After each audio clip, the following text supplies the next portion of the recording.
university. She is known for her culture. She's also has one of the most positive culture, works very closely with parents and students, and is currently running a very large campus there.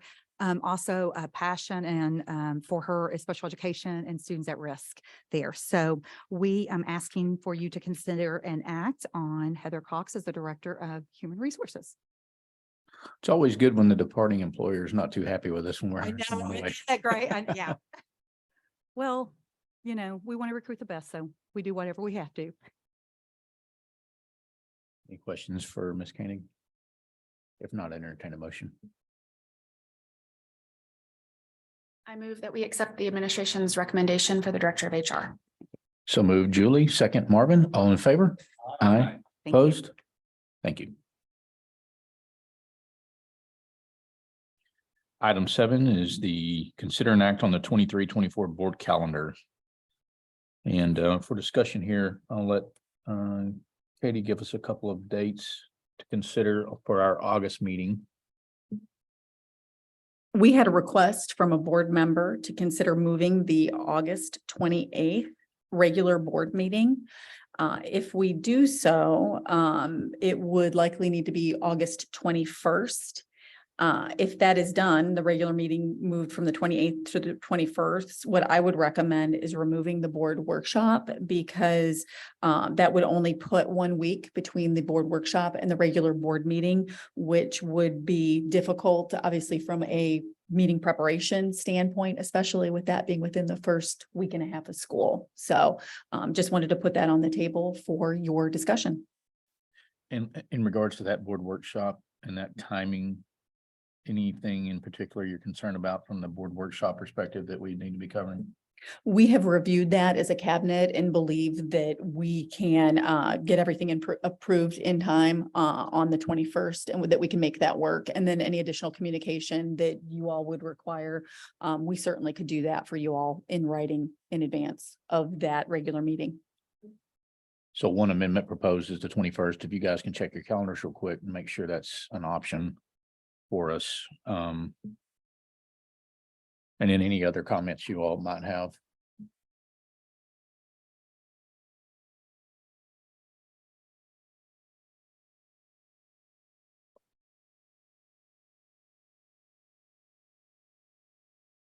Marvin, you good?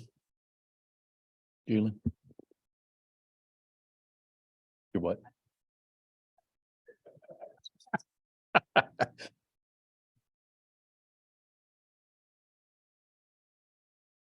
To roll it.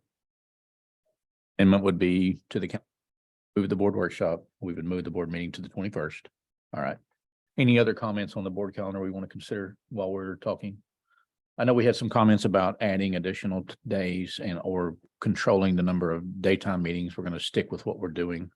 If we run into conflicts with work schedules on these day meetings, I don't mean like one, but a systemic where we have 2 or 3 board members out. Just keep in mind on these board workshops. I know we want and encourage everyone to be at every meeting, but sometimes you physically can't, and that is okay. We have jobs that allow us to do this role we're in, volunteering, and the pay here is not great. So we got to make sure we keep the pay coming on the other side.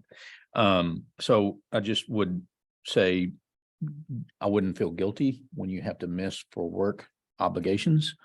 If it becomes a systemic issue, though, we as a board want to work together and make sure we address it proactively, as we are in this case on the 21st. So I just wanted to share that from my perspective, to encourage not to have angst about that on isolated circumstances. So with that, if there's no other comments, we would consider a motion to approve the board calendar with the amendment of removing the August board workshop and moving that board meeting to the 21st. I move we approve this submitted calendar with that amendment. So move, Jason James. Second. Second, Jeff Wood. All in favor? Aye. Opposed? Thank you.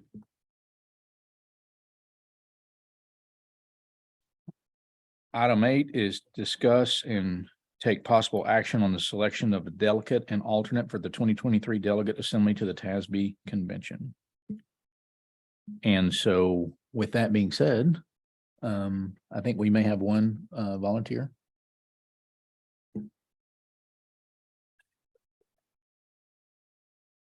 Julie would be our delegate, and we have an alternate, Mr. Bobo.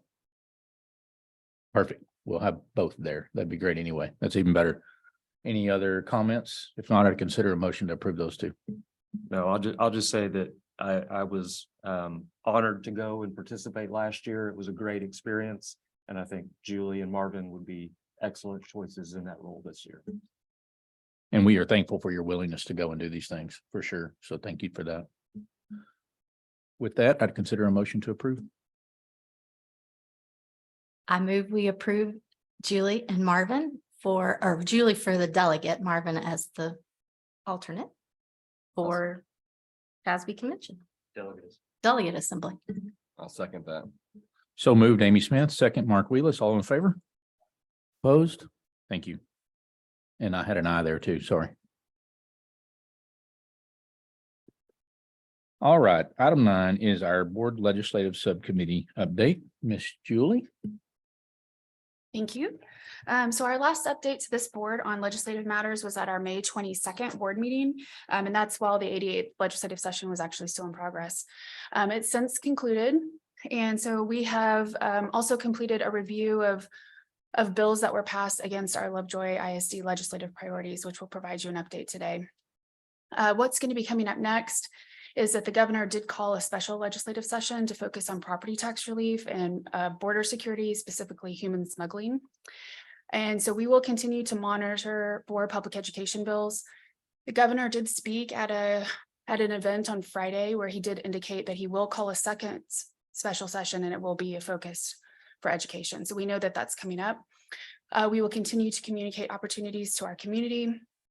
And the other thing that the legislative subcommittee will be starting to have conversations on is to begin planning for a longer term advocacy approach. And we will bring those recommendations to the board for consideration. Next. This is just to wrap up, same calendar you've seen at every update. And of course, now we have adjourned the original legislative session. The next 5 slides are really a review against the legislative priorities that this board adopted back in December. And so I won't read all of them to you. I'll just say in summary, really didn't see meaningful progress against any of our legislative priorities. First and foremost was around appropriate levels of funding for public education. While the House budget bill did set aside money for public education, unfortunately, they did not pass actual legislation to enact that funding. So we cannot tap into that. And while the $4 billion is a big number, many estimates that we located estimated closer to 14 billion was really needed to adjust for inflation. No specific legislation around recapture. So without a meaningful increase in the basic allotment or any other type of reform on recapture, we'll continue to send our excess local tax dollars back to the state. And as property values continue to rise, that is just going to further increase the amount of our recapture payment. Next, for educators, we know how critically important that this was. Unfortunately, the state did not provide any compensation increase pathways for current educators, any help with their health and retirement benefits. They did provide some benefits for our retired educators. I know my mother and the other educators in my family were pleased with that. So that's a bright spot. Next, we have around safety and security and also mental health. This is probably the biggest one that did pass is around House Bill 3. This did increase the school safety allotment to $10. So it's at $9.72 today. So increased by 28 cents per student. And then they also provided $15,000 per campus to require an armed security officer. While we'll certainly take that funding because of course Lovejoy has already enacted a school marshal program. Unfortunately, the funding that has been provided in this bill is not sufficient to cover the required cost. And we will continue to need to make allotment for that in our budgeting. And then lastly was just around local control. We specifically looked for clarity and ballot language for our voters. Unfortunately, there was nothing filed for that. I would say also in general, I felt the tone of many of the bills that were filed were actually punitive to local control, unfortunately, and we will need to continue to monitor that. Next, we did talk about several different bills through the last 3 months here in our legislative updates. You know, we highlighted different things that would be beneficial or non-beneficial. So we just wanted to kind of close the loop and list out what some of those bills were that we had mentioned during the session. The biggest one, third one down, House Bill 100, was kind of the big one we were really hoping for. That would have increased the basic allotment by $90 or $50 in the Senate version. It would have added an inflation adjustment to the basic allotment, which would have prevented us having to come back and wait for legislation in every legislative session. And it would have had some other good things to it. Unfortunately, did not pass. The public school transfer bill, Senate Bill 418, it was also added to House Bill 890 and also added into Senate Bill 8. There was no legislation passed on limiting and regulating public school transfers. Senate Bill 8, also known as the voucher bill, did not pass. And then there were two that we would just note, House Bill 900, which regulated public school libraries. And so it does add some additional requirements for us, does not provide funding. Senate Bill 763 allows school districts to employ volunteer chaplains to do the duties of a school counselor, and that will be based on board policy. So what happens next? The governor has 20 days after May 29th to sign the bills, veto them, or allow them to become law. In some cases, these bills may require the TEA to do some interpretations or rule-based or issue guidelines. And so in that case, we may not know the full impact of the bill at that time. Of course, our administration will be evaluating all of the bills that have passed and will be providing updates to us at future board meetings. So special session, just a little review of Texas history there. The governor can direct the legislature to meet at additional times outside of the biennial regular session. They can last for 30 days and the governor sets the agenda. So just as a refresh, they called a session to focus on property taxes and human smuggling. The governor can add topics at any time. And as I mentioned, we do anticipate that the second session will focus specifically on school choice. And I would expect there to be potentially other bills related to public education. Any questions or additions? I just had a comment. Thanks for the update. That's very thorough and accurate. So with regard to the first special session, it seems like the legislature is at impasse because what the House did was pass their property tax relief bill and adjourn and left. And so the Senate has they're going to pass their own version, but there's not going to be any agreement or whatever. So I think this property tax special session may drag on more than one. But yeah, he's already said he's going to do a special session on school choice. And I think what I would want our community to know is that in House Bill 100, that the House passed a meager, and I say meager, increase to the basic allotment, and also provided a one-time, I think, teacher raise, which was not insignificant, except in the fact that it was only planned for 1 year. When that bill went to the Senate took away the raise, took away the basic allotment increase, and through all of their school choice transfer, expanded vouchers, transfer stuff into House Bill 100, and it died on the table. So that's what's going on. And I think in terms of school choice, the House, I think, has been more mindful of the negative impacts on public education that a universal voucher program would have. And so the House version has been more limited. In fact, it's been limited to certain populations of students that are receiving special education services, and also children who are in school districts that have below passing educational performance grades. The Senate version is anybody and everybody. If you've never attended public school in your life, you can get an education savings account and use it toward private education or homeschool services only. So that's where we are. It seems like from the beginning of the session to the end, the House and the Senate have moved farther apart on a lot of things, school finance being one of them, public vouchers or education savings account, school choice is the word they like to use, being another. So, you know, not trying to predict anything, but this could drag on through the summer. It could even go into the summer, take a break. There's going to be an impeachment trial of note in August, starting at the end of August. I read somewhere the last one that they did took 3 months. So we don't need to relax. We need to be mindful and be watchful of deadlines and opportunities to plug in and resume the efforts that we did during the regular session, but it could be a long game.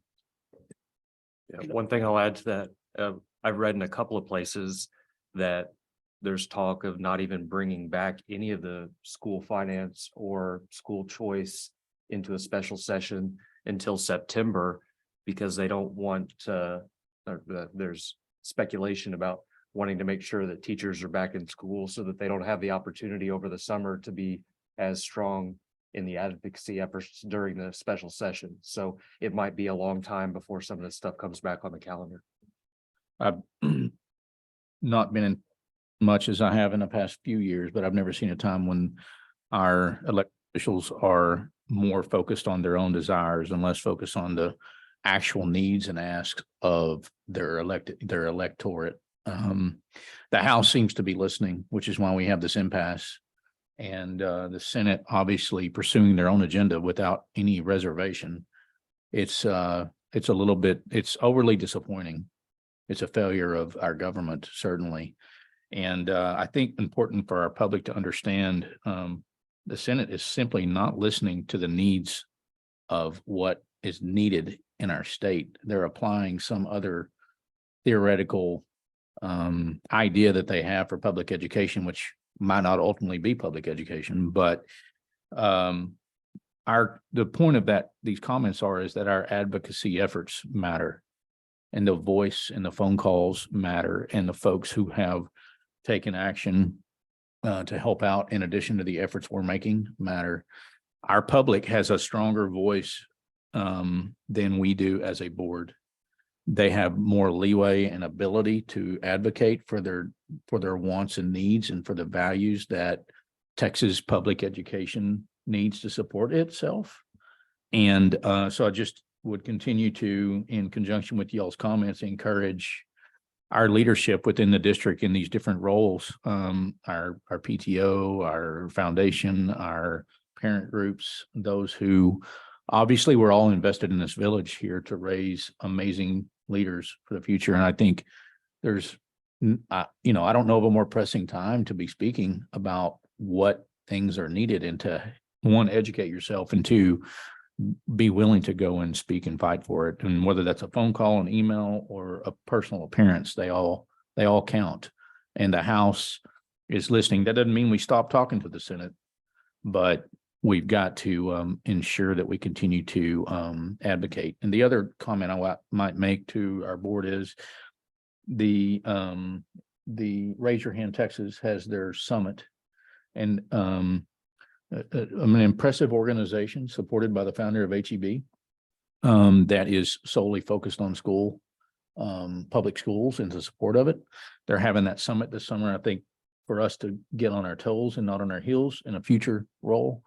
If you can attend that, I think it would be very valuable, and we would help create this, maybe a venue to create this school coalition, for the future. So just a few more comments. I'll just have one comment. You can definitely tell it's an attack on public schools when they're only willing to give $10 per student for the safety allotment. If you think about that, that's not for a month, that's for the entire year. And they moved it up by 28 cents. So that's really all the funding they were willing to give the schools.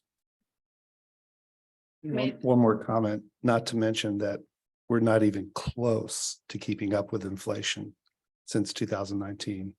Really, the correct funding level is that 14 billion. We're not even talking about that. It's starting the conversation at 3. Sometimes it goes down from there. It's amazing.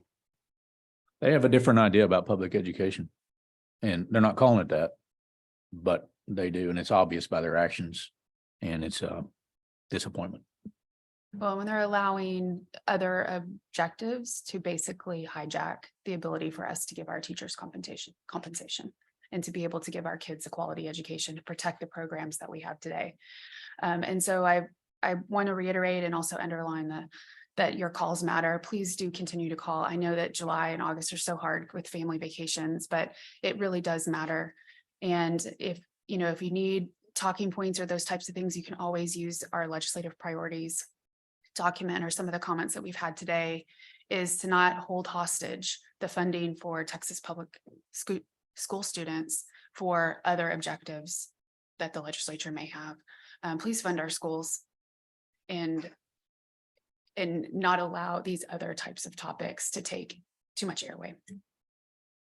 And I just have one final comment that, when we talk about the word school choice, it's going to be marketed in some degree as public tax dollars going to private schools, but we need to be mindful, as I think the community has been, because we went down and testified against such a bill that was impacting public school transfers and aimed at eroding or dissolving the borders of school districts across the state, but not funding students from out of district any differently, actually at a lesser rate than what resident students and resident taxpayers pay. So school choice includes impacts on public to public school transfers, and also it's ideologically based on taking public, no matter what they say, taking public tax dollars, dollars that we've paid, that we've had to send back to the state in the form of recapture, and allowing that to be used to enrich and or subsidize private education.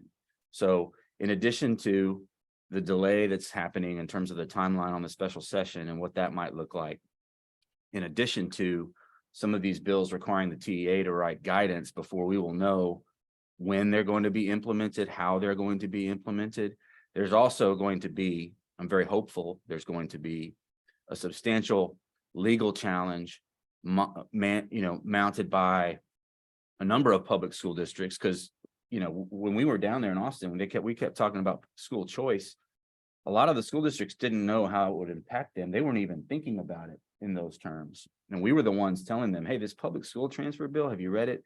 No, we're focused on this, or we're worried about this. And like, you need to read it, because it's going to have dramatic impacts on public school transfers in the public school space. So, I think there's some constitutional challenges associated with mandates regarding public school transfers, and including prohibiting districts from charging reasonable tuition for accepting out of district residents.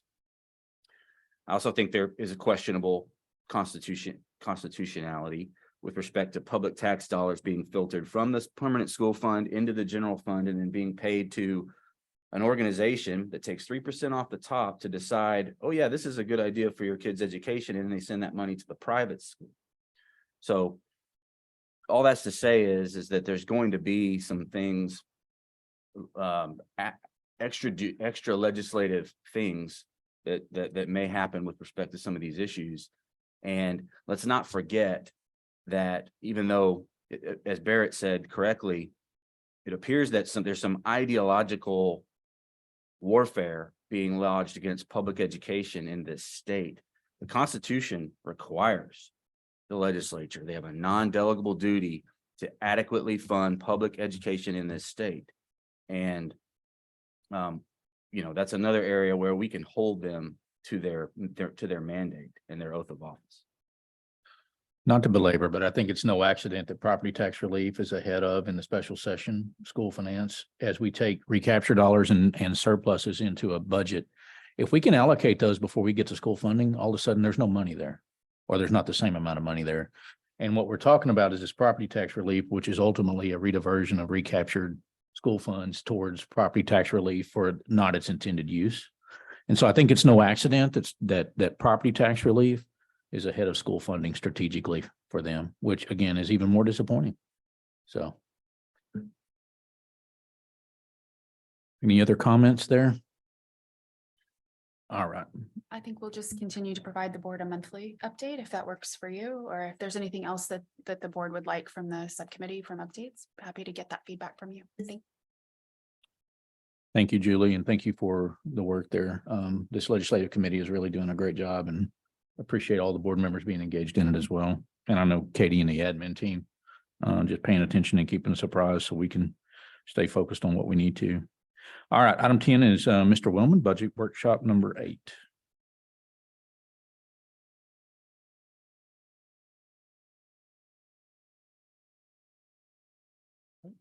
Good morning, President Owens, Board of Trustees and Superintendent Cordell. This morning, our goals for this morning is to take you back on the journey that we've been on that has gotten us to presenting a proposed 23-24 budget. And then working through and tying back some of the decisions that we made that is influencing our proposed budget aligned to our established 4 priorities. So I'll walk you through kind of the items related to the fund balance, and then I'll hand it over to Mrs. Koenig here to walk through compensation and enrollment, and then I'll wrap it up and finish up walking through kind of the proposed budget, legislative updates, and then address any questions that you may have. So our journey began when we ended the 2020-21 fiscal year back in June of 21. When we ended the year with a fund balance of just 74 days of operating expenses. This led to some concerns and cash flow issues when we got to the month of November of 21, and concerns of not being able to make payroll that month due to kind of when our tax payment and tax collections come in. That led to just within the month of either November, December timeframe where the board and the administration came together and went through different exercises to establish our 4 board priorities as we developed our budgets for the 22-23 budget year, and also going forward into the 23-24 year. Those 4 priorities were restoring our fund balance and working towards maintaining in between 90 and 120 days of fund balance, addressing compensation and increasing compensation for our teachers, and then also attendance and enrollment. We also formed in that year our Financial Sustainability Committee along with our Strategic Planning Committee. Our first meeting for the financial sustainability was in January of 2022. Through that committee, we did bring forth a recommendation to go out and maximize our copper pennies. We approved a budget in June of 22 to go out for the VATRE. At the end of June of 2022, we did continue to work towards restoring our fund balance. We ended the year with a $2.4 million surplus, which increased our days of fund balance from 74 to 103 days. In November, we moved forward with the VATRE. Unfortunately, it did not, the VATRE did not pass, and with not passing, we were faced with some difficult decisions. So in March of 23, we brought forth our reduction in force, but then also looked at some program restructuring. And where we're at today, we are projecting a $3 million surplus in the 22-23 year, which will increase our fund balance to 130 days. And we're also bringing forth a proposed balanced budget, which would then bring it down to about 114 days. Throughout this journey, we have been very proactive and transparent through the development of our financial model, which provided visibility into seeing 3 years out from the current year. This led to ensuring that we're making informed decisions as it impacts Lovejoy ISD. So as I mentioned, our 4 main priorities that we'll be talking about are the fund balance, restoring fund balance, ensuring a healthy fund balance, employee compensation, attendance, and enrollment. So when we think about fund balance and the work that we have done, as I previously mentioned, in 21-22, we ended the year with a $2.4 million surplus. The original adopted budget had pretty much a balanced budget, a little over like $60,000 of surplus. So we did a lot of work through one-time grants and program restructuring, reevaluating central office staffing and things of that nature, to get us to the 2.4 million, which increased our fund balance to 103 days. And then also this year, we continued with leveraging one-time grant funding, like our childcare grant funds, our ESSER funds, other grants funds, safety and security grants, that will get us to $3 million surplus and lead to 130 days. As part of the assumptions in the budget, we will continue to implement the Lovejoy Scholar tuition, which has an annual revenue of about $1 million. The scaling of staff and programming reevaluation has a savings of about 240,000. And then the program restructuring, reduction in force, and reorganization of positions resulted in $431,000 in savings. Okay, so now going on to employee compensation, I'm going to hand it over to Mrs. Koenig.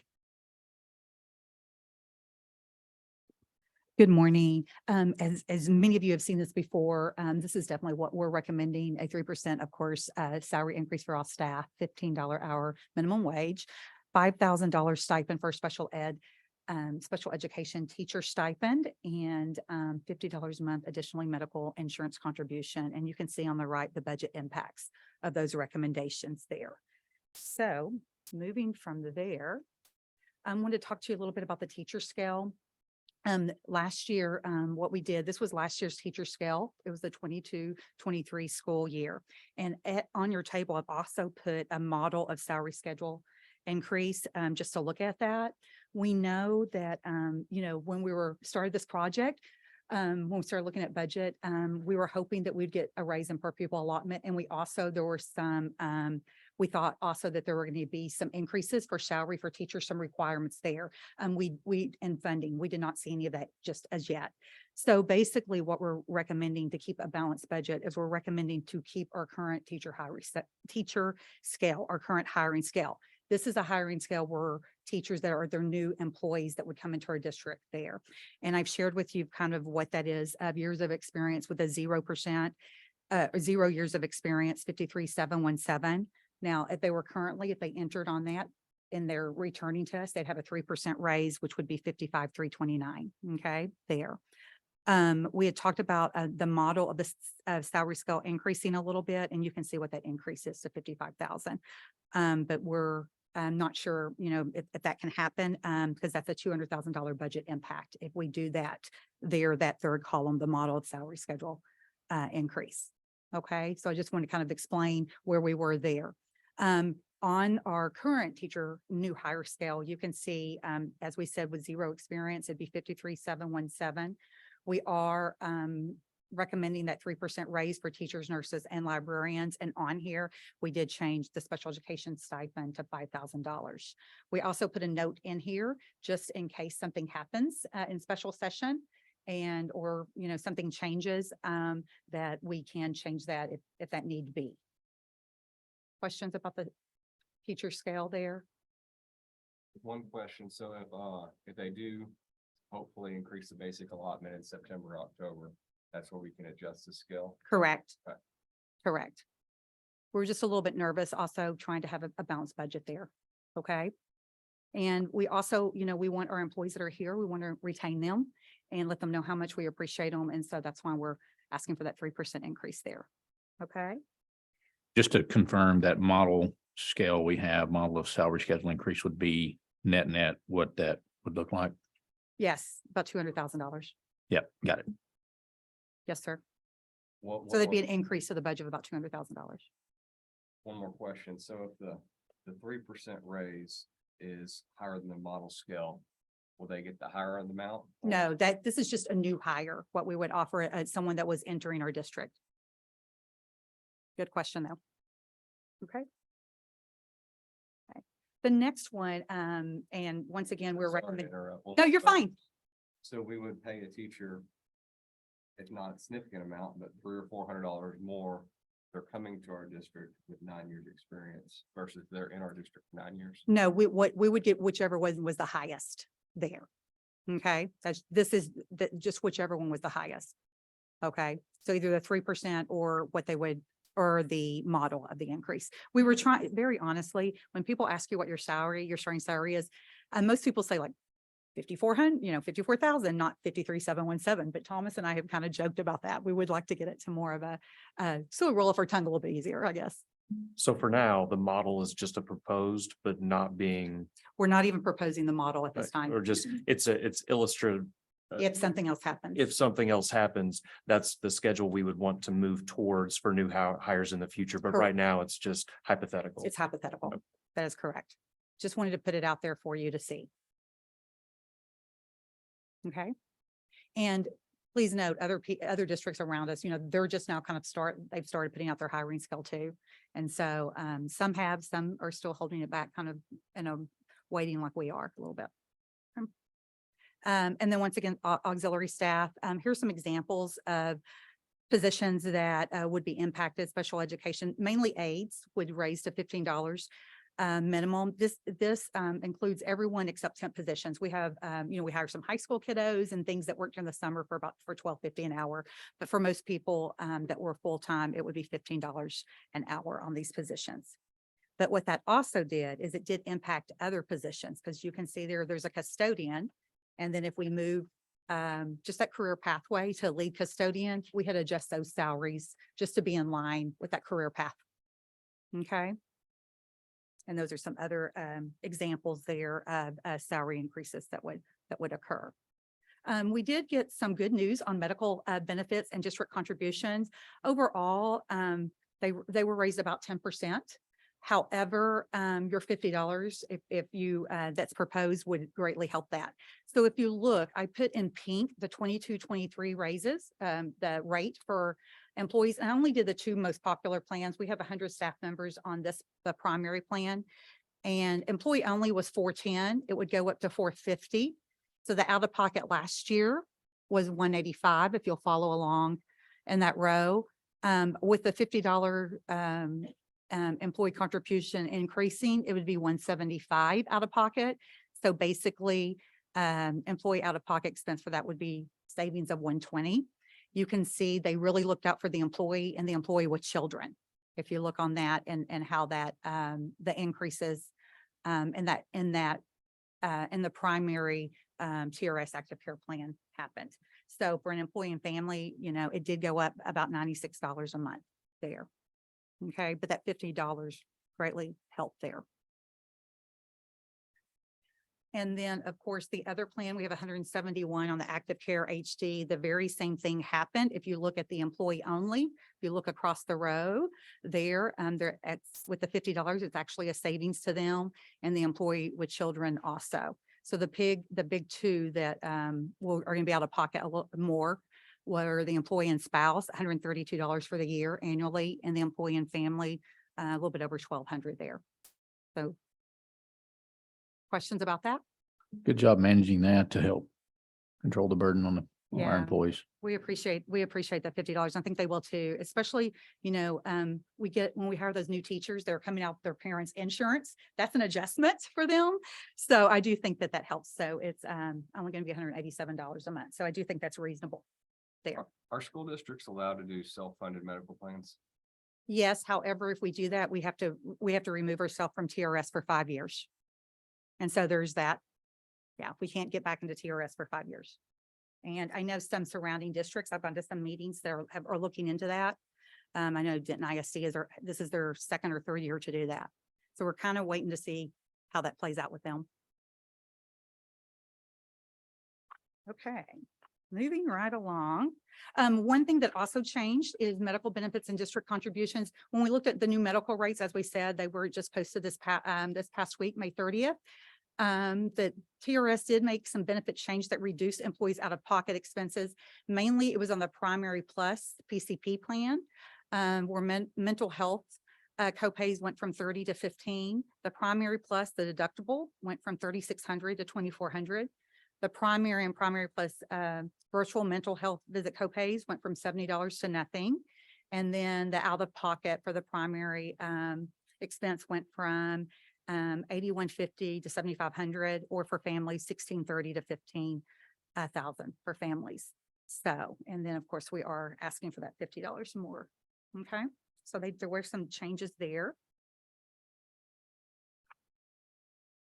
And then I wanted to move on to, whoops, we skipped a couple. Enrollment, talking a little bit about enrollment there. And if Thomas, you feel free to speak up if you need to here.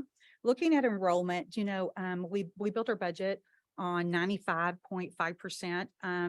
And that was our goal for June 2023. Our average daily attendance was 95.6. So we did meet that goal and just a little bit more. Back in February 2022, we worked with our demographer, SDS there. And as you can see, I just want to kind of show you what the final enrollment was for 2022 is 4351. So I put it there on a red mark there. They were telling us, so when we ended at 4351, and then we thought it was going to be closer on the moderate growth, 4324, and we ended up at 46.5, which was a little bit about 77 75.5 74 75 kids, 77 kids less than what the demographic, what they thought. We did have more Lovejoy scholars. We had about 260 Lovejoy scholars throughout the year, and remember that is, that's probably our highest amount, and then some of them graduate in December and some of them become residents there. So we asked the demographer to come back in February 2023, and they gave us new projections as we looked at those of where we had ended.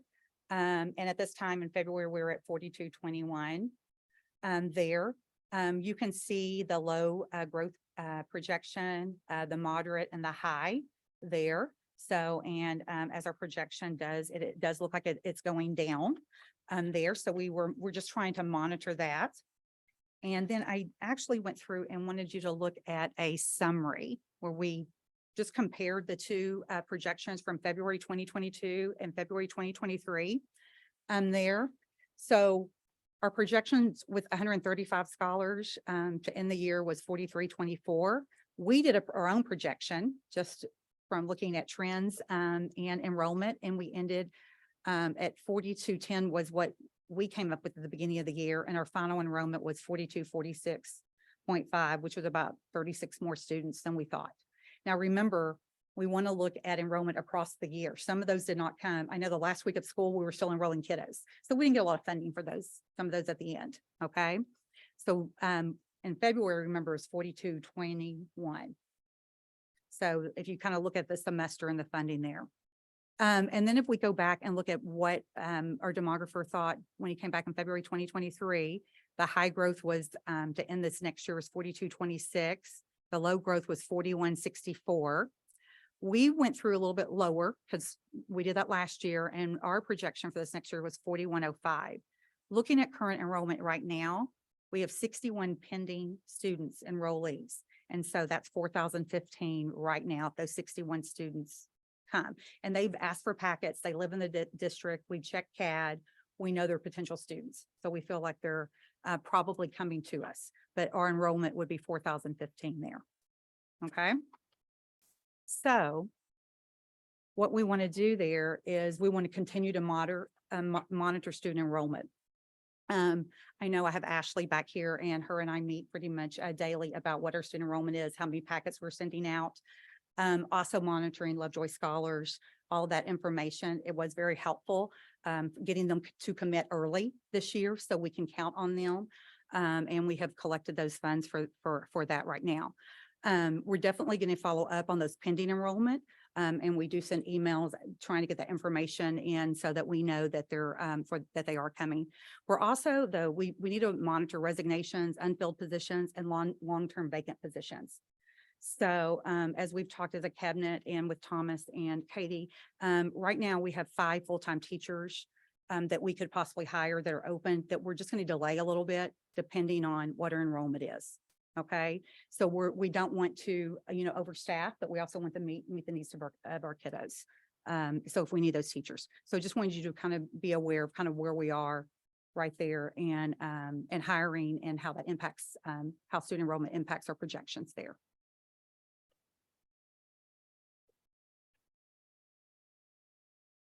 Questions?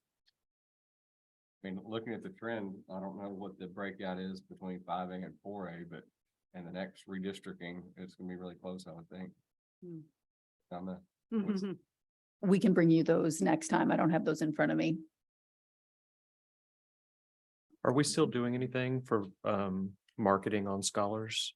Or We are, right now, we have some that are in a holding pattern that we need to go back and look at. We've had some interest level. In fact, I think I've gotten 3 emails this week that we're basically waiting on some legislation, if that was going to happen or not. I know we've all talked about going back and starting another second round of acceptance, which is possible too, to help with some of the enrollment. do we currently have waiting lists? We do have a waiting list. There's some grade levels or So, yes, do not some have are capacity? correct. Okay. Some are at capacity and some are not. Yeah. We're watching closely the elementaries because we like to keep that a 22-to-1 ratio. And so that's where it gets a little bit tighter there. But yes, we're currently monitoring those. Ms. Koenig, I think we skipped the attendance slide. We didn't show that in the Uh, presentation. Can we back up to that Yep, so the we board sure can see can. that?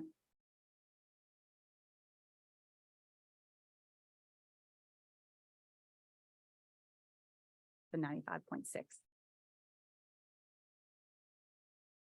So you can see that that is up from last year, but still not where We need we to be. would ultimately like it to be. And so we'll be setting another goal in that area and looking at strategic actions that we need to take because this contributes to funding challenges since we are funded on attendance rather than enrollment. Okay.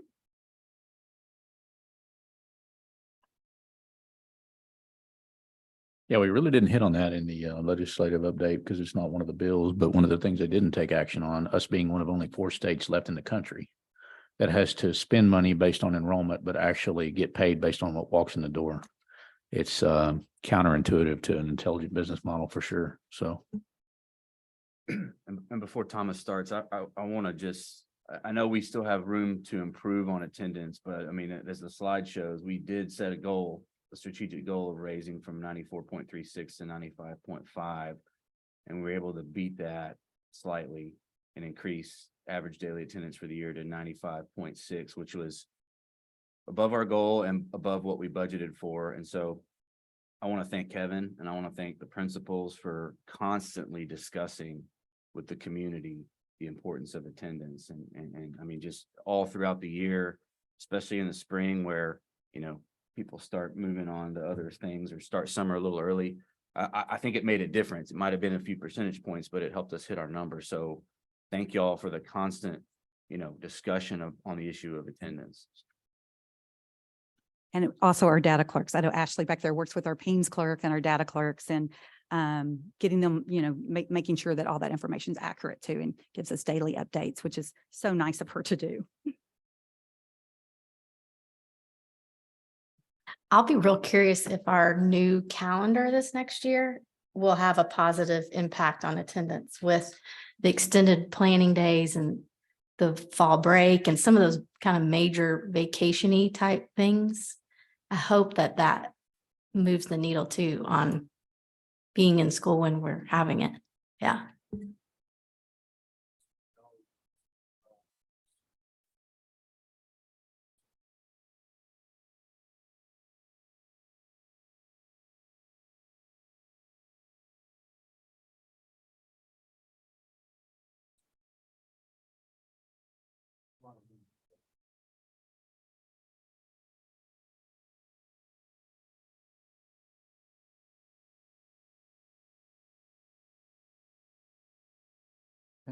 Thank you, Mrs. Koenig. So as we look at our proposed budget, we're taking you through the lens of the guidance that was provided by TASBO, which is the Texas Association of School Business Officials, and the Center of School Finance, which is to propose and adopt a budget under current statute and current law, which no increase to the basic allotment. The only exception that we are making that within House Bill 1, they did increase the guaranteed yield on the golden pennies. So this is incorporated into our proposed budget, which is roughly about $750,000 increase in revenue due to that. But we're also due to House Bill 3, we are implementing the $15,000 per campus. Right now, we're assuming only 5 campuses. We're researching and seeing if the Early Childhood Center here would qualify as a campus. So that if it does, it's just an additional $15,000 that we could incorporate into our budget. The other changes to the budget assumptions that from previous presentations that we are increasing and putting forth the increase in transportation fee of $100 from the $350 to $450, which is about $207,000 annually. And the other big change that you'll see is that we've received preliminary property values from Cullen County. And what we're seeing is actually almost double and then what we were recommending before, which is 7%, which we've seen historically before this most recent outlier. They're showing about a 13.5% increase in property value. So what we've done is we've adjusted going forward, assuming that the outlier is now the norm, and adjusted and doing 13% going forward. So you'll see that our recapture on this presentation has increased significantly because of that. Other assumptions, just additional resources which we've shared mainly around our special ed department, but then also bringing in additional instructional support by adding 2 additional MTSS positions, 1 at each of our primary schools. And then when we look at our transportation, what we can see here is that even with an increase of $100, it would generate an additional 207. We're still operating at a deficit in this program. We're still about half a $500,000 deficit in transportation based off of the fees that we charge, our total cost, and then what the state formula provides in funding for transportation. Yes, Does that include the INS component as well? Is this just the M&O side? as far as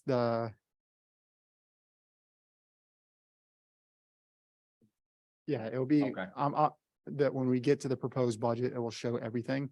There'll be a consolidated of the M&O, the INS, and student nutrition. So we're at basically, even with raising the fee, we're still at a 511,000 deficit, but it's really significantly more than that with the expenses of purchasing and depreciation. Right. If we look at it from that perspective, there's like new buses coming in, the depreciation of the buses, that's correct. This doesn't include like the depreciation expenses, and most of our buses were purchased through general fund dollars and not the INS dollars. So if we do the depreciation expense on top of that, that's correct. It will show slightly higher.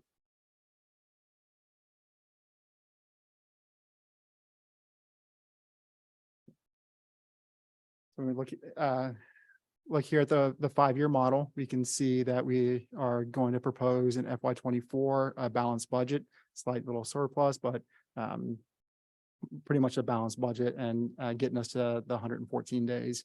So you can see that even though we're a balanced budget, you can see from 23, the 130 days to the 114. The main cause of that is that our fund balance is not increasing at the same rate that our expenses are. When we look at our expenses and you look at the red line there, excess revenue of recapture, that increased from 7% to 13.5%, increased our recapture from roughly 3.3 million to 5.3 million. So all that excess revenue generated from the increase in property value is all going to recapture. There's no benefit to Lovejoy from that incremental increase from 7 to 13.5%. So although our fund balance is still above 90 days and it's going down, we still have a balanced budget and a viable budget. It's just our expenses are going up because of the recapture. It's a nice surplus generating tool for the state. Yes.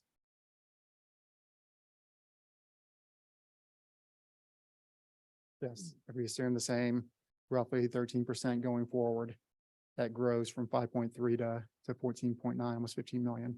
If I recall correctly, 26, we projected previously on our budget assumptions was around 7 million. This is 15 million. I think previously it was roughly 10 million. I'll double check and see. Okay, Yep. it's a big number. It's a huge number, yes. Well, and just to connect some of the things we're saying, that excess money that's going to Austin could be potentially diverted into private education, right? Or other types of things. So I think this interest, just to connect another dot, is we're dealing with that property tax protest where the state is challenging Colin on their assessment values, right? Okay. So it does make sense to me that we would be looking at the higher end because it feels like Colin may not be lowering their property values like maybe they've done in the past. I agree. That could be they're responding to that property value protest. And Before we move on, I just want to recap a couple things. One is, at the beginning of the presentation, we had strategic objectives in multiple areas, right? And he went through those 4 key areas, and we were able to, and are currently budgeting based on hitting all 4 of those key objectives. So I just want to give credit where credit is due to this administration, staff, teachers, the entire team for being mindful of our strategic goals to take care of our teachers, to make sure we have adequate cash to fund our district through our fund balance, obviously, and to balance the budget. It's really, in this climate, it's pretty amazing feat in any business, including a school that's publicly funded, which is even 10 times harder, in my opinion, than running a business with common sense. So I just wanted to compliment you. The other thing I wanted to compliment you guys on is the transparency around enrollment and the percentages. And so the public may or may not know, but in previous times, we would budget on attendance numbers that were never really going to happen. And then we would amend the budget after the fact in a little more nonchalant way. We don't practice our business that way anymore. We're fully transparent at the onset. We plan with real dollars, and we are projecting forward 5 years, what's never happened 2 years ago. So I just wanted to give compliments and appreciation as a board to allow us to sit up here with confidence and be transparent to the public about how we're running this school. And why we in Lovejoy in the public education space are really in a really pretty good spot proactively to manage our business with the controls we can control, to ensure that Lovejoy's legacy is not diminished. I think the message and the focus on funding our school and taking care of things financially maybe has created this perception that we're in some kind of financial trouble, which is hardly the case. We're in a good spot to be proactive in managing the things that we can. We feel like we can do a lot more if we were able to actually keep our tax dollars being collected in this district to support our opportunities and our experiences. And that's the things that we want and want to continue to underscore with the public to work towards, so we can continue this legacy of excellence and protect that. It's not in jeopardy of being taken away. It's just that the proactive measures that we want to take to do more and more, those opportunities are being taken from us. And at some point, it could affect opportunity here in the district. So thank you for the work being done, the business acumen that we're deploying in this district now to be able to manage things, and the diligence with which we're doing it. It's appreciated, especially from a board, to be able to sit up here and convey transparently what we're doing. I know we're not perfect. We never will be. No one's perfect, but we are certainly acting out of perfect intentions, which is what I asked for, certainly. And then being able to put us in a position to go out and advocate. So before you go on, I just want to say thank you. That those first few slides were a big deal. And I think from my perspective, so much appreciated. Yeah, and I'll just add to that. I mean, to illustrate Barrett's point is there's no way we could have taken the fund balance from 76 to 103 in 21-22 and from 103 to 130 in 22-23 without the efficiency measures that were put in place over those 2 years. There's no way we could have done that. And so thanks to this administration and the team in finding those efficiencies and enabling us to control what we can control at the local level to achieve the fund balance goal. I also want to say thank you for consistently re-engaging the demographer. I mean, my first year on the board, we had a 5-year-old demographic study and we were relying on it like it still mattered. And it turns out it didn't. Because during that 5-year period, think about what happened. We'd gone from a fast growth district to a leveling off. And then we started to see right at the beginning and before COVID, we started to see enrollment declines, which, have been happening not only here, but in the area and statewide. So, constantly re-engaging the demographer and taking the data and looking at it again and looking at it again and modifying it. And that has helped us tremendously, I think, in terms of budgeting on these wishful thinking enrollment numbers. And we have to look at it, kind of be sober about it and be analytical about it. So thank you all for doing that. Yeah, Thomas, I think it's impressive though, being able to get to a balanced budget with the declining enrollment, because it's a lot easier to do the opposite whenever you have more money coming in versus less money. So good job. Thank you.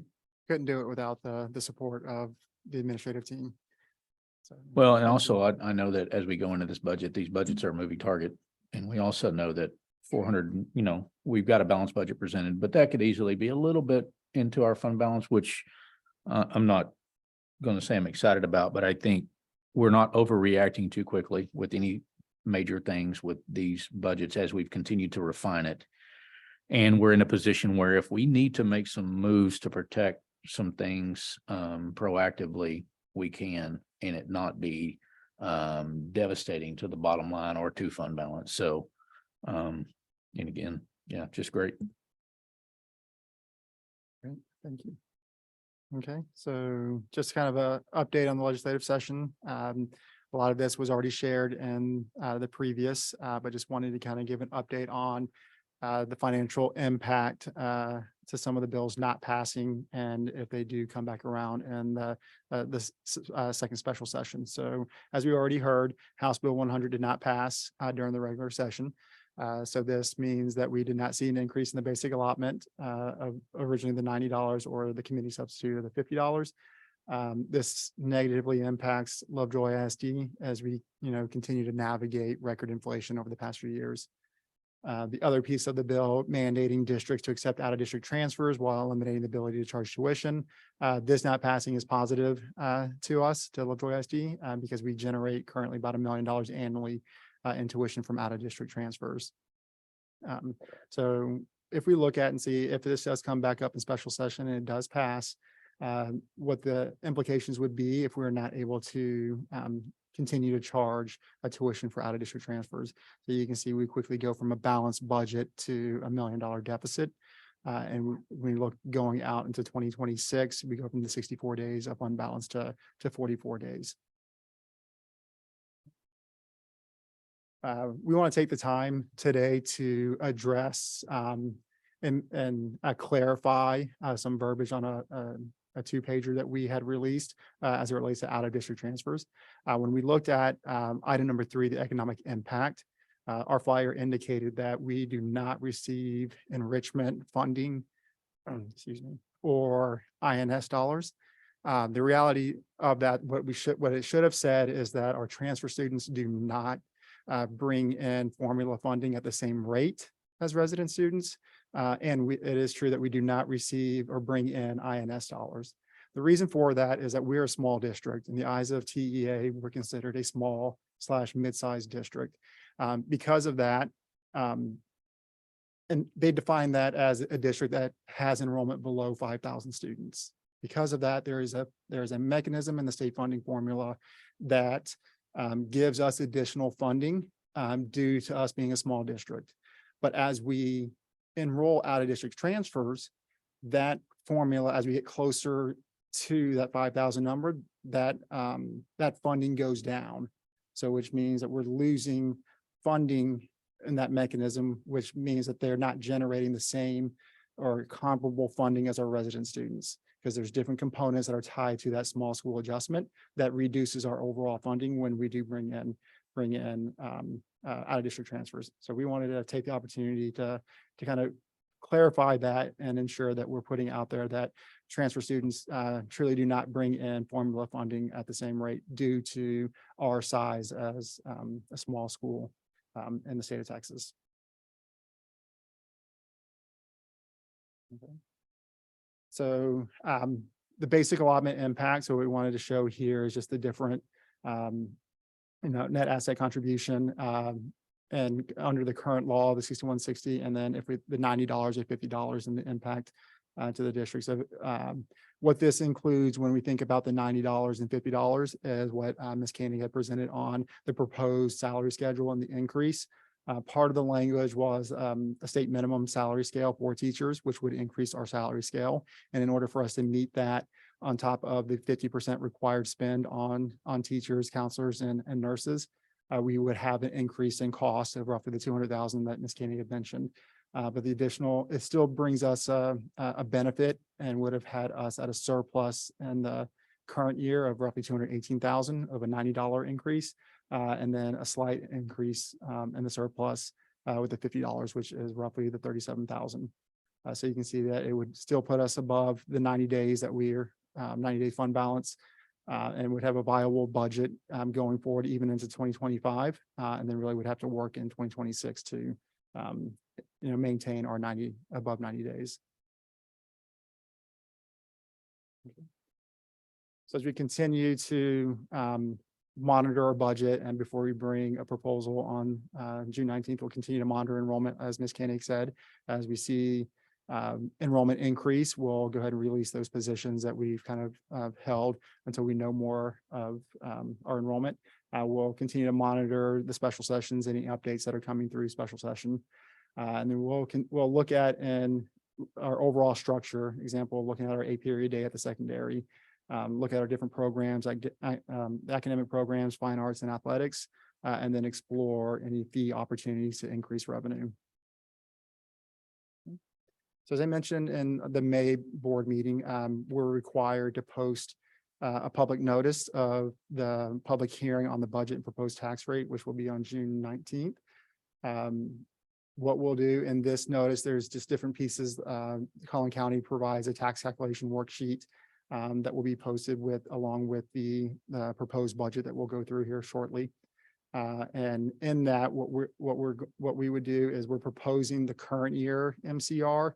So this year, 22-23, as the tax rate for 23-24 in the June meeting. But then we'll come back in August when TEA releases the actual MCR, and we'll adopt the rate based off of their guidance and what the MCR will be. So as part of the posting requirement, we do need to post a proposed budget. What this proposed budget will do is that it's comparing June 2022 adopted budget and not our amended budget that what we have been seeing throughout the year versus the current proposed budget.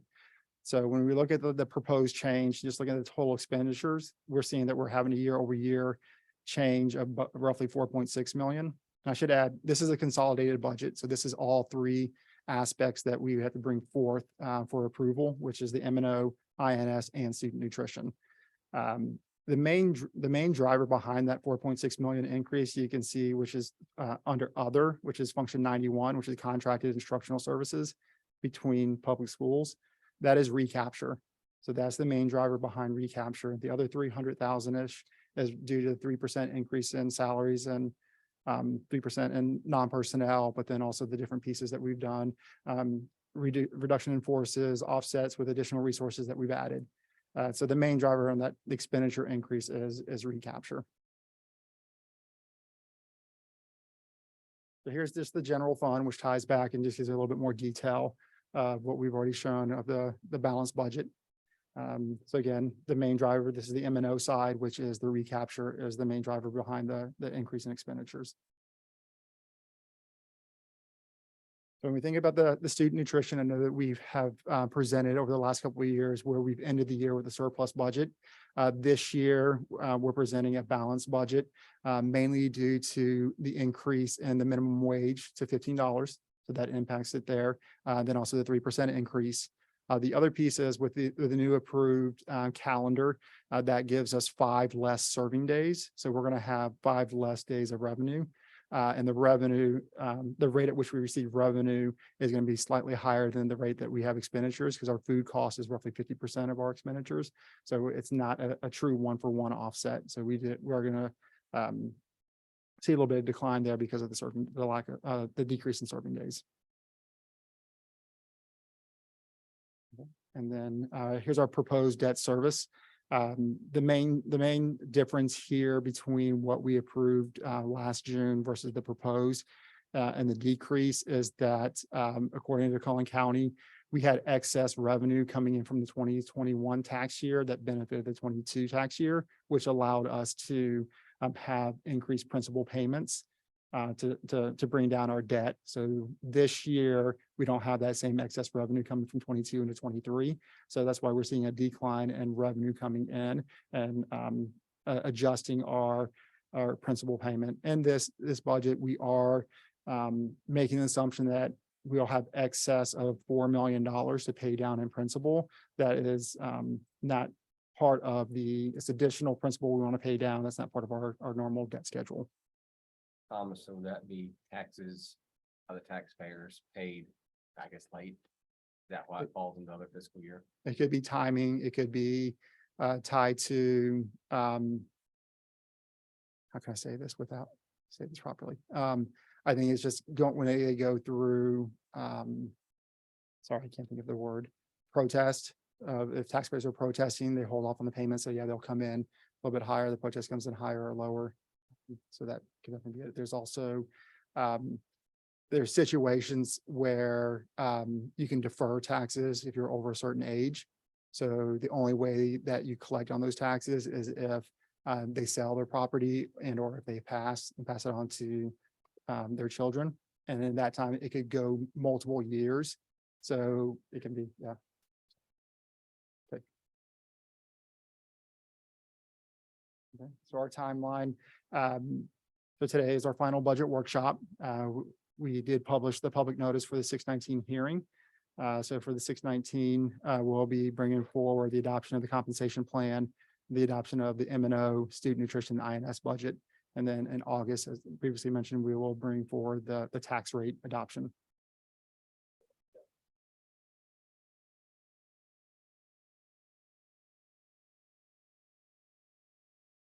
Yep, absolutely.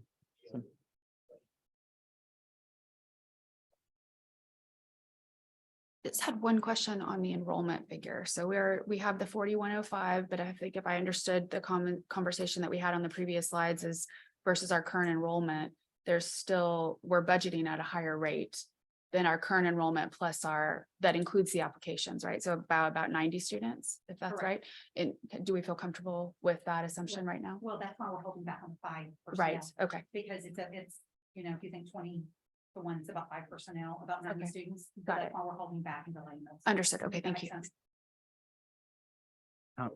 Thomas, I had just a conceptual question. So as I understand it, the property tax bills that are being talked about right now, so the House version proposes basically compressing the tax rate and buying that tax rate down. And then the Senate version is involved more with increasing the homestead exemption. And so I'm wondering, just conceptually, I'm not going to hold you to this. I'm just saying, would any of those, either option serve to reduce recapture, or are we talking about washes in either situation? Yeah, I think in both situations, they would reduce the recapture. So it'd be less tax collection coming in, which would then mean less excess revenue. So either way, it would be a benefit to the taxpayer and there'd be no benefit from a revenue perspective to Lovejoy ISD. We hope it'll be net neutral to the district. I just want to emphasize that this budget that we're adopting goes with what we know today. So if changes do come down the road, we will amend at that point. But with all we know, we're going to do our best to adopt the budget with that we know. And then if we need to amend, we can. Yeah, that is accurate. Based off of what we know now, we're proposing this budget. Thank you, Thomas. So item 12 today is to consider an act on setting a date for a public hearing to discuss budget and proposed tax rate for 23-24, which is the timeline you have in front of you. There are no questions. I'd consider a motion. I move we set this timeline. So move, Marvin. Second, Second, Julie. All in favor? Aye. Opposed? Thank you. Thank you. Item 11, consider an act on transportation fees.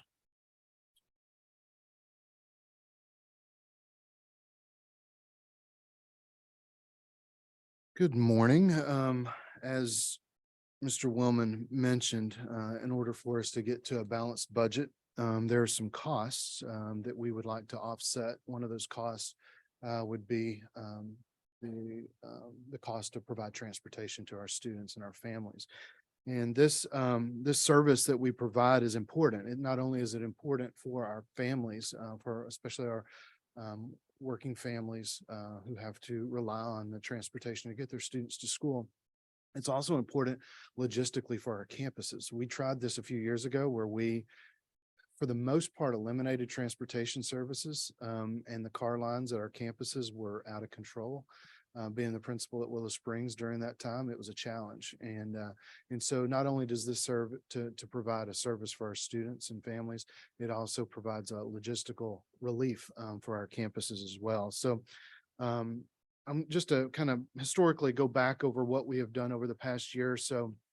I just want to refresh everybody's memory that currently, or for this school year that we just finished up, we provide pretty much 3 options for transportation. If you're a family and you need bus services, there are 3 options. You can either choose an AM only, which your child only rides before school, or you can choose a PM only, and that's for a reduced rate.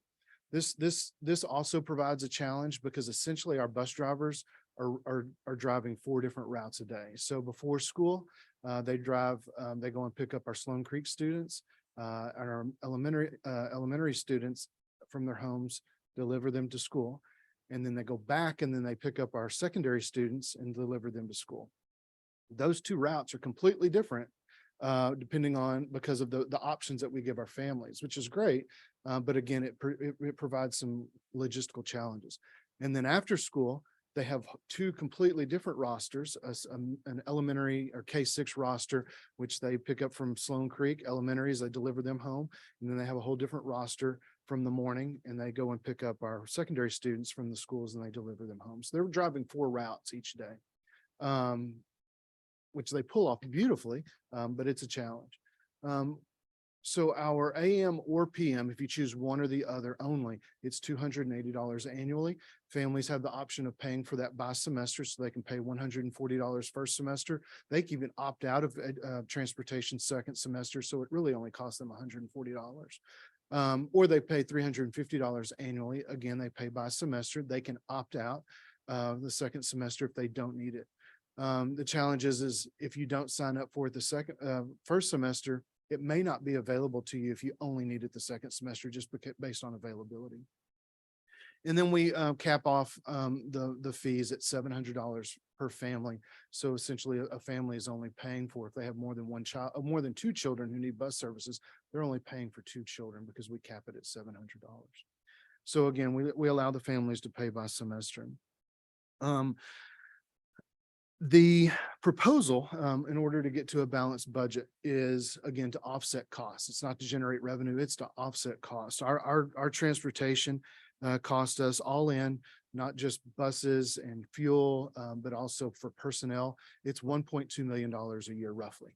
Right now, I don't have that. It would, just as in Thomas's presentation, it would generate another, if we increased it to $450 annually, it would generate roughly another, I think, $200,000 to go towards the cost of providing transportation. One of the other options that we would like to entertain is removing the AM or PM option. So bus drivers are driving the same routes in the morning for elementary and secondary as they are driving in the afternoons. And so it's, again, logistically, we're able to balance out routes better. So we're not having a big overload, of students, because we're driving, we'll be able to balance the ridership, I guess, on the buses, both before and after school. So with that being said, unless there are any other questions as far as fees, how this may impact our students and our families and our campuses, the recommendation from administration, because we are increasing fees, we do need to take action, or the board does need to take action on it. Our recommendation would be to increase the annual fee for bus ridership from $350 annually to $450 annually, with a family cap of $900, which is the same, would be the amount for 2 students to ride per family.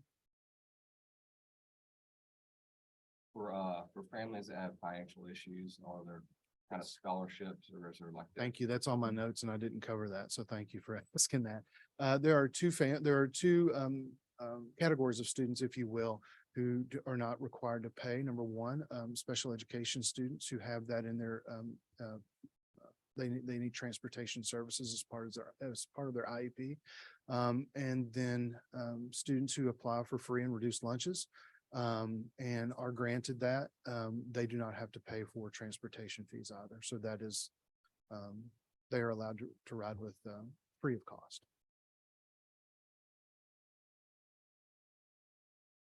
And we work, they file that application with our student nutrition department. Once it's approved there, Matt McCarty, notifies us, and then we reach out to the families to offer them that transportation. Any other questions? If not, I entertain a motion. I'll make a motion to take the recommendation to increase the transportation. $500. So move Mark Wheelis. Second. Second Jeff Wood, all in favor? Aye. Opposed? All right, thank you, sir. Thank you. And just on another note, we will open up registration for transportation at the beginning of next week, so we can start building routes for the next school year. So that communication will come out from the district next week. Yeah, given what fuel costs have done and what they may do in the future, this is pretty minimal compared to what we are offsetting. We shouldered the burden of a substantial increase in fuel costs last year, which we never really trued up on, which is not projected here, but it's a moving target for sure on what's happening with transportation with the cost of fuel. And everything, tires, everything is going up. Everything, yeah, but But fuel is what we use the most. big one, right? I don't really have any other announcements. We've covered a lot of discussion in the meeting today. Thank everybody. And again, just recap appreciation for the work being done proactively and keeping us on our toes and not on our heels. It's taken a lot to get us there. And I know we get knocked back there from time to time, things we can't control, but I appreciate all the work and the effort I know the board does for sure. So thank you. I hope you continue to have a great summer. We're adjourned.